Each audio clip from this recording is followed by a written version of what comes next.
had a lot of questions from people about this thing called the 5% rule. They say that if Gary Johnson and the Libertarian Party got 5% of the vote nationally, it would end the two-party hold on the election system in America.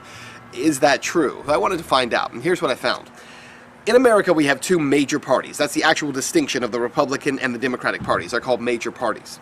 We also have what are called minor parties, though there are no minor parties actually running for office this year. And then you have alternative parties, the Libertarian Party, the Green Party, the Constitution Party, the Justice Party, etc.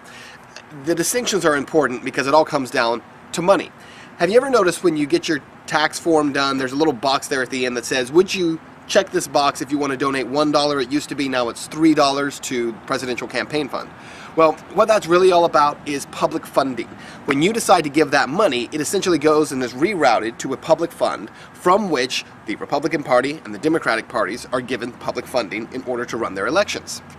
But in order to be eligible for that money, you have to have the distinction of a major party, 25% of the vote that means, in any presidential election, or a minor party, 5 to 24% of the vote in an election. If you're an alternative party, you're not eligible for that money unless you hit a certain threshold. It always comes back to money, right? So here's how it works. If the Libertarian Party this year, and Gary Johnson as their nominee, got 25% of the vote nationally, it would mean about $90 million in public funding that would go to the Libertarian Party retroactively for this year in 2012, but also to be used for the election in 2016. About $90 million. It's a pretty sizable chunk of money.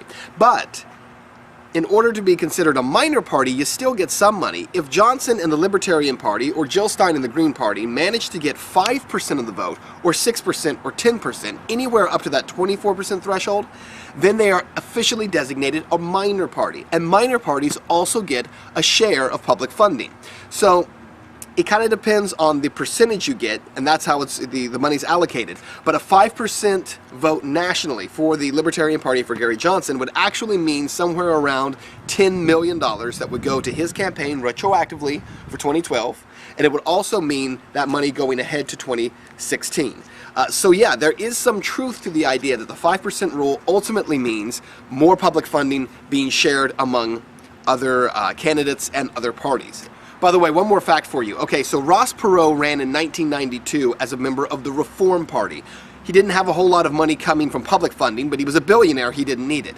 Here's the interesting part. In 1996, because the Reform Party did so well in 92, received $29.1 million for the 96 campaign. That's the way public funds work. You perform well in one election, and that money translates into the next go-around.